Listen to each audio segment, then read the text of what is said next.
Siz de kalmıştık sanırım. Sizin eklemek istediğiniz bir şeyler vardı. Öncelikle kendinizi tanıtın. Ben Perihan Akbulut. 93'te köyümüzü yakarken biz göç olduk, İstanbul'a geldik.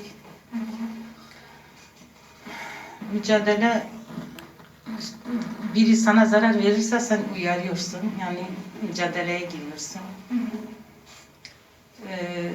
Biz zulüm çok gördük ama biz kimseye zulüm yapmadık, Kürt halkı olarak. Biz Kürt halkı olarak zulüm yapmadık. Biz fail meşhur cinayet yapmadık, Kürtler gördü.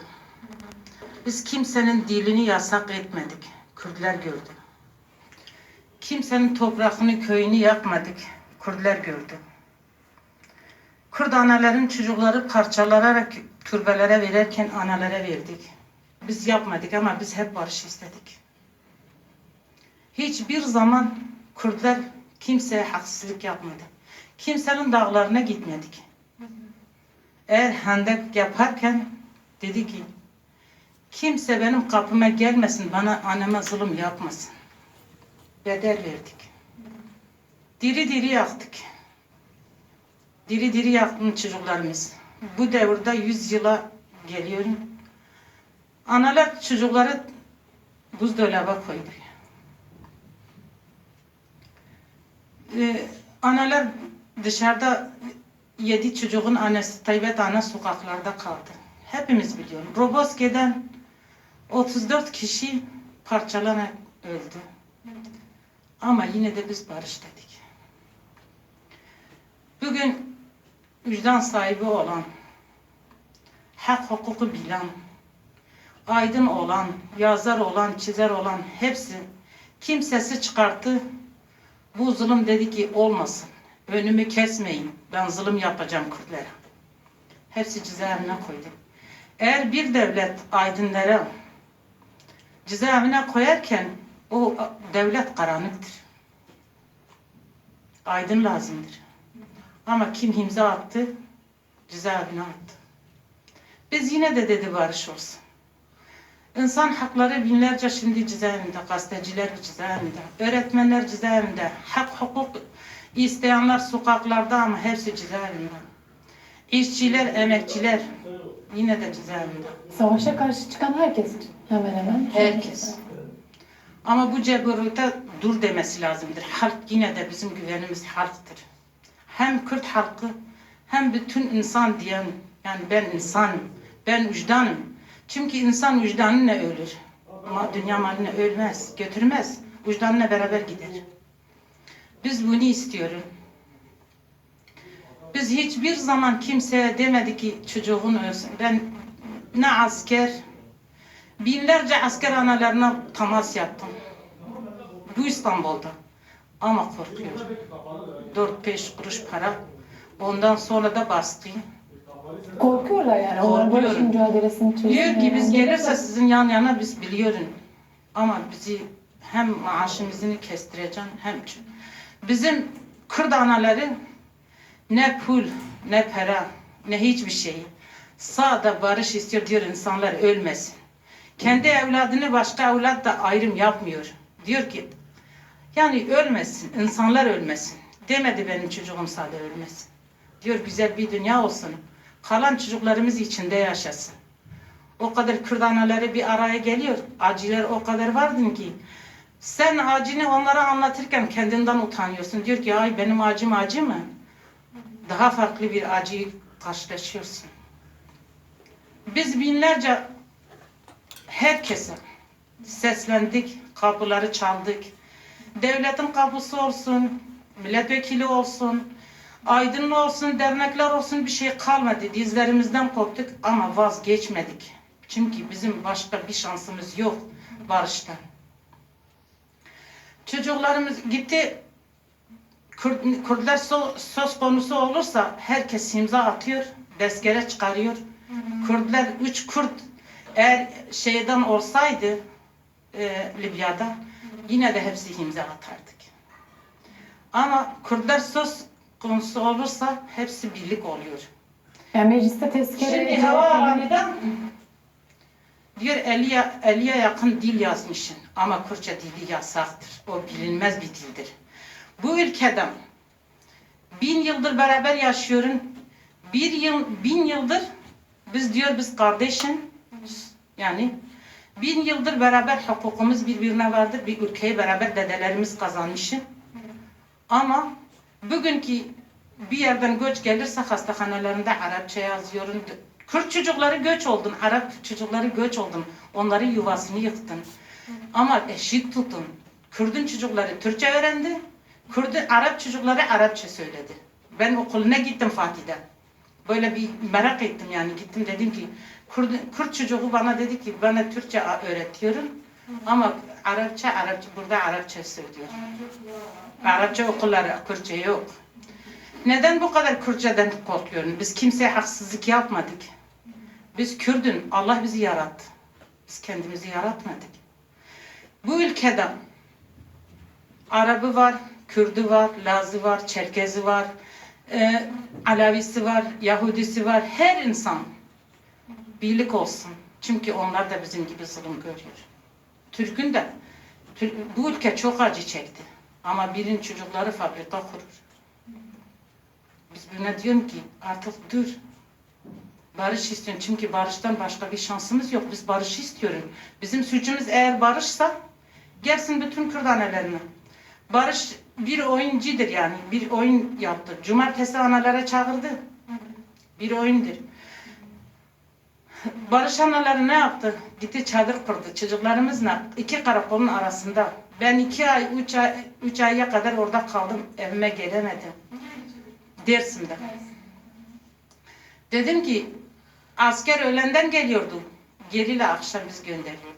Onlar bizim çocuklarımızdır. Kimse kurşun sıkmasın, bozulmasın. Çünkü bizim emeğimiz çok vardır. Biz çok bedel ağır verdik barışta. Biz dedik ki bozulmasın, biz analar nöbet tutacak. Dedi masa devrilecek. Bizim dizlerimizin ayı çözüldü. Biz gittik Dolmabahçe'de o betonlarda oturuyorduk kar kış demeden. En sonra dedi darbe oluyor. Biz dedik ki biz de karşıyım. Ama bırakın da biz gül yerimize bırakın sonra bir süreçten gelirim. Valiliğe çıkıyorum. Vali bizi oraya gönderiyor. Oradan oraya gönderiyor. Filmdir. Darbe sürecinde sizi o eyleminiz sonlandı değil mi? Kaldırdılar. Evet. Bizi kaldırdı. Biz bir bak beyaz gül aldık. Hı hı. Güllere polise dedi ki bak biz bu gülleri buraya bırakacağım. Tekrar devam edeceğim bir süreç geçsin. Biz güllerimizi denize attık. Biz dedi ki barış olsun. Yapmayın bu gül barışın yerine bırakıyorum. Bize nöbet tutsun. Ama bırakmadı. Biz hiçbir zaman kimseye zarar vermedik. Biz bu ülkede Kürt olduğu için suç mu? Bunları bütün aydınlara, yazarlara, çizerlere soruyorum. Eğer eşitlik olsaydı bu kadar Kürt, Türk anaları acı çekmezdir. Eğer bir eşitlik yani bir Türk nasıl bir hakka sahiptir ki? Ben de o kadar isterim. Eğer bu memleket beraber kurmuşsun. Sen niye her şey senin elinde olsa, bu ülke senin tek elinden olsa ben ayrı olacağım. Bizim şiddetimiz, kavgamız, savaşımız hep bundandır. Bizim evlatlarımız Türk çocuklarına düşman değildir. Beraber okul okudum, üniversiteyi okudum, çıkış yaptım. Kimse anasını babasını bırakmaz. Gidiyor diyor ki ben de insan olayım, dilim yasak olmasın, anam kendi dilinle konuşsun. Annem bu oyunlara gelmesin, annem de bir insandır. Bizi birbirine kırdırdı bu devlet. Biri kurucu yaptı, biri apucu yaptı, biri bilmem ne yaptı. Birbirine duman etti, biri Hizbullah yaptı, biri bilmem ne yaptı. Birbirine kırdırdı, parçalandı. Biri makarna verdi, biri günlük arzak verdi, biri kendi din adına kullandı. Ama ne oldu? Bizi birbirine çok uzaklaştırdı. Biraz daha Bizim birliğimiz ondan olmuyor. Yine de devlet sebeptir. Ben bütün Kürtlere sesleniyorum. Ne olursa olsun. Sebebi olan utansın. Biz birbirine utanmayın. Birbirine bakayın da birbirine sarılayın. Bizi birbirine kırdırdığı utansın. Birbirini fail meşhur cinayeti yaptığın utansın. Onlar sebep oldun. Biz değil. Biz Kürtler hepsi birliktir. Sada adımız Kürt'tür. Her oyun bizim üstümüzden oynadı. Filmler bizim için yaptın. Her şey yaptın. Elinden ne geldi artık bitti, zulma başladı. Zulüm artık açık açık zulüm. Bir Türk söylerse bu zulmü yapma, gidiyor cezaevine atıyor. Bir aydın diyor bu zulmü yapma, cezaevine atıyor. Bir gazeteci bir şey yazıyor, cezaevine atıyor. Yeter artık. Bütün insanlara sesleniyorum. Artık yürekli olun, insan olun, barış isteyin, gerçek bir barış, onurlu bir barış. Biz bu onursuz barışı istemiyoruz, biz onurlu bir barış istiyoruz. Çünkü Peki. bedenimizi çok ağır verdik.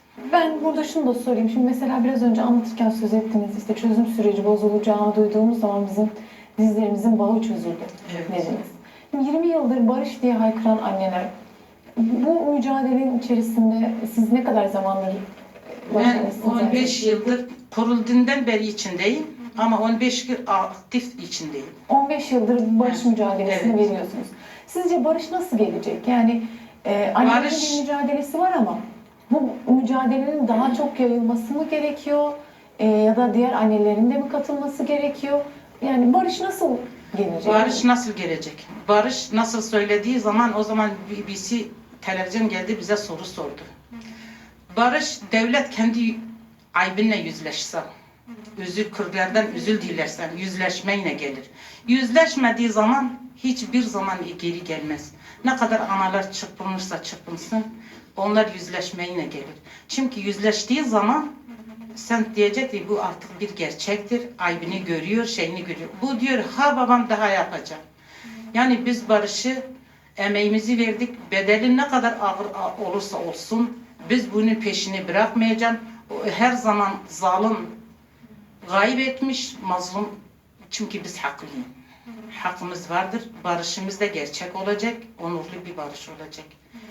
Tecrit yapıyorum. Kürtler hepsi iradesini senin bizim gözümüze baka baka bizim onurumuzu tecride koyuyor. Kayyum atıyor bizim gözümüzü. Yani senin iradesini reddediyorum. Bu zulümdür. Ama ne zaman kendinle yüzleştiği zaman o zaman olur. Irak gibi nasıl Saddam çok bize zulüm yaptı. Sonu belli oldu. Herkes öyle olması lazımdır. Peki son bir soru daha sorayım o zaman. Şimdi dediniz ki biz barış dedikçe aslında bu iktidar daha çok yapıyor. Evet. Daha çok savaş kışkırtıcılığı yapıyor. Bu iktidarla barış mümkün mü? Yok. Ben hiç inanmıyorum, hiç de istemiyorum. Çünkü ben bu barışı eğer bu iktidarla olursa ben bu kadar emek verdim de yani ben vazgeçeceğim. Yani ben barış istemiyorum. Bu iktidar çünkü diri diri çocuklarımızı yaktı. Bu hiçbir dünyada belki zamanda yani bazen ülkelerde Almanya oralarda diyorum da ama hiç kimse bu kadar yapamadı. Diri diri insanlar yaptı. Fahi meşhur cinayet vardır. Her hükümetin tansiyon zamanında da vardır. Yani Cumhuriyet kurulduğundan beri vardır ama bu kadar da biz görmedik. Yani annelerimiz, dedelerimiz söylüyorum. Katliamlar çok oldu. Dersim'deki her yerdeki artık Beşik'teki çocuklar uyanmış. Dünya çocuklar teknolojiye girdi. Herkes her şeyi biliyor. Artık bunun sonu yoktur. Biz diyor ki yüzleşsin devlet. Ne zaman yüzleşirse o zaman biz inanırız. Tamam, peki teşekkür